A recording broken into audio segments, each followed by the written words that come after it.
Сәлем. Бүгін сіздермен қызықты тақырыпта сөйлесеміз.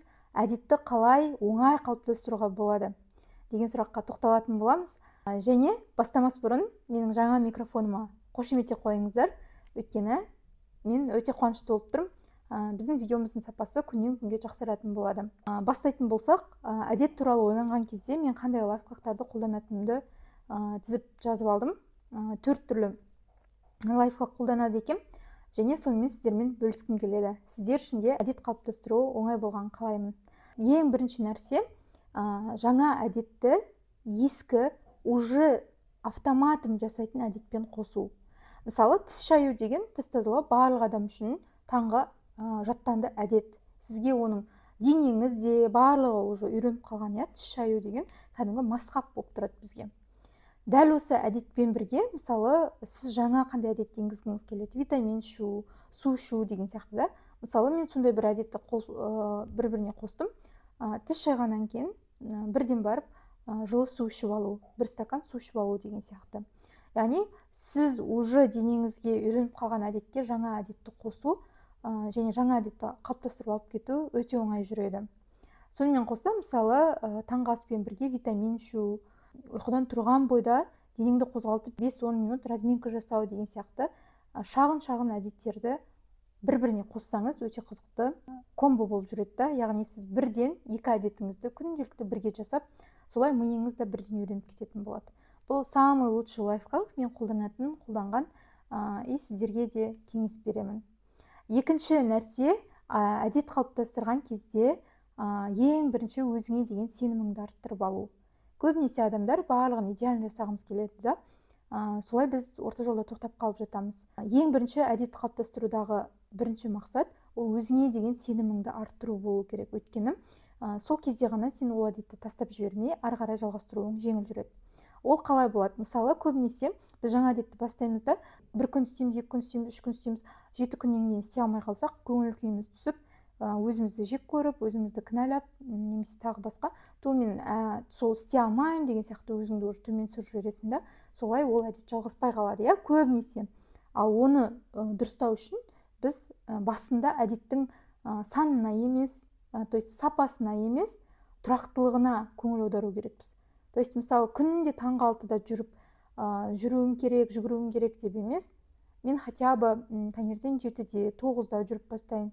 Мысалы, күнде 10 мың шаг жасаймын деп емес, бірінші 3 мың шаг жасап алайын. Жаңағыдай өзіңе қатты қиындатпау керек та.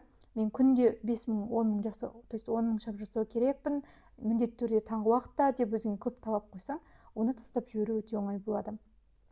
Алла Тағаланың әл-латиф деген есімі бар, өте жұмсақ деген мағынаны білдіреді. Өзіңе, ісіңе деген жұмсақтық деген сөз. То есть сіз, мысалы, бір нәрсені жасарда, ол іске жұмсақтықпен қарай алуыңыз керек. Өзіңе де жұмсақтықпен қарау керек, яғни жаңағыдай қатал болмай, аз-аздан үздіксіз түрде Аллаға ұнайтын әрекетпен жетуге тырысу керекпіз. Сол кезде барлығы да өз ретімен, табиғи жолмен болады. Ал сіз барлығын идеально қылып істегіңіз келсе, барлығын керемет қылып жасағыңыз келсе, кішкене табиғилықтан ауытқып кетеді, Сондықтан да екінші маңызды нәрсе ең басында өзіңе деген сенімді арттырып алу. Сіз әр күні тұрақты түрде орындаған сайын, сіздің өзіңізге деген сеніміңіз арта береді.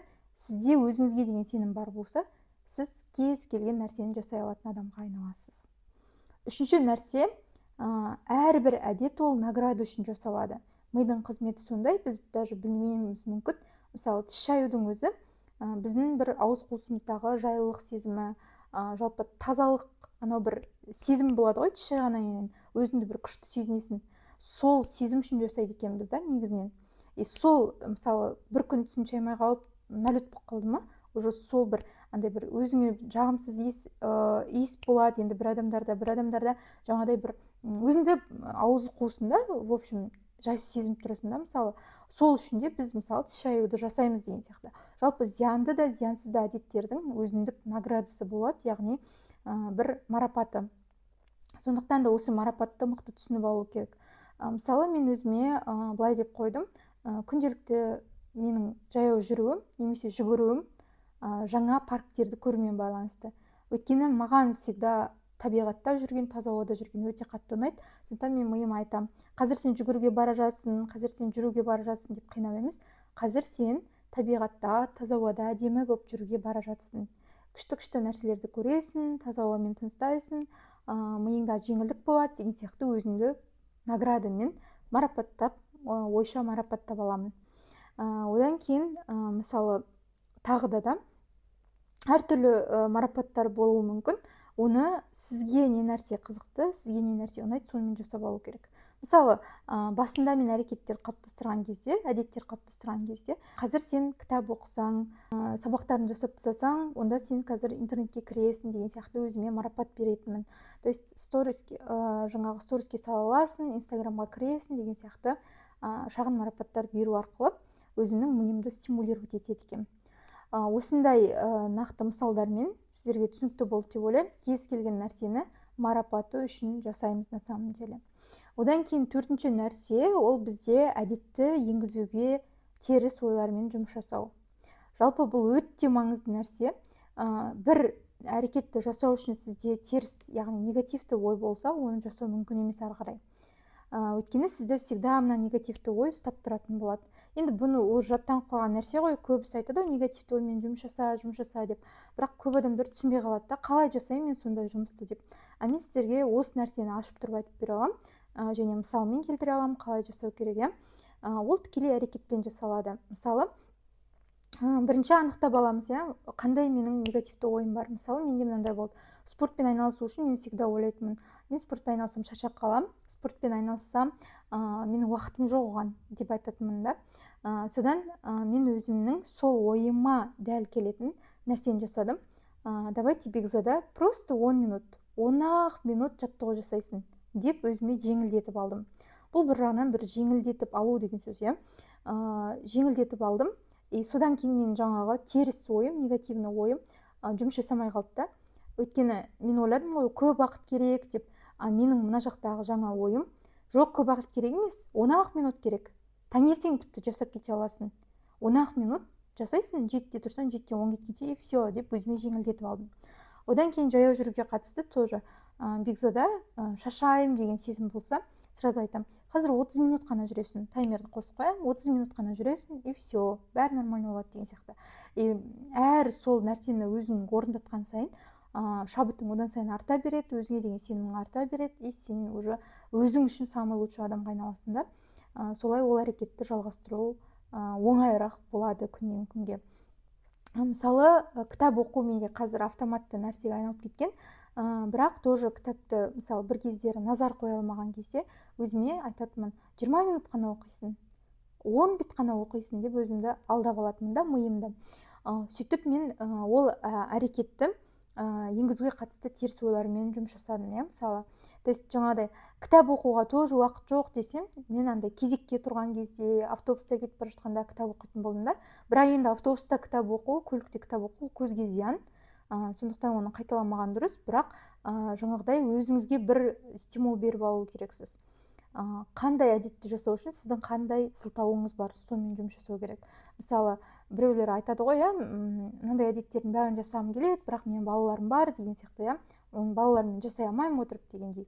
Ондай кезде, мысалы, анықтап алыңыз да, балаңызбен бірге может жасай алуға болатын шығар. Мысалы, балаңызды кофейняға апарып, ойнатып қойып, кітабыңызды оқисыз, немесе паркке серуендеуге алып шығып, бір жаттығуыңыз жасап алуға болатын шығар. Сондықтан да мен ойлаймын, барлығы мүмкін, егер біз только қаласақ. Мен өзім қолданатын лайфхактар осындай екен. Осындай 4 нәрсе арқылы мен әдет қалыптастыруды өзіме жеңілдетіп алған екенмін. Жалпы әдет деген нәрсе не үшін жұмыс жасайды? Біз бейсаналы түрде барлық нәрсені бейсаналы түрде әрекет түрінде жасаймыз күнделікті. Ол біздің өміріміздің нәтижесіне әсер етеді. Яғни 5 жылдан кейін қандай болатының дәл қазіргі сенің әдеттеріңмен тікелей байланысты. Және әдет арқылы кез келген бейсаналы автоматты түрде жүзеге асырылатын істерді өзгертуге болады. Ол туралы кейінірек видеоларда толығырақ айталам. Жалпы әдет туралы қызықты болса, сіздерге менің инстаграм парақшама жазылып алыңыздар. Жаңадан ашқан бекзада Ерназарова деген менің инстаграм парақшам бар. Ол жерде челлендждер жасаймын, марафондар өткіземін, өзім үшін қызықты. Және де күнделікті жақсы болуға, күннен күнге өзімізді жақсартуға жұмыс жасайтын боламыз. Жалпы сіздерге пайдалы болды деп ойлаймын. Келесі кездескенше.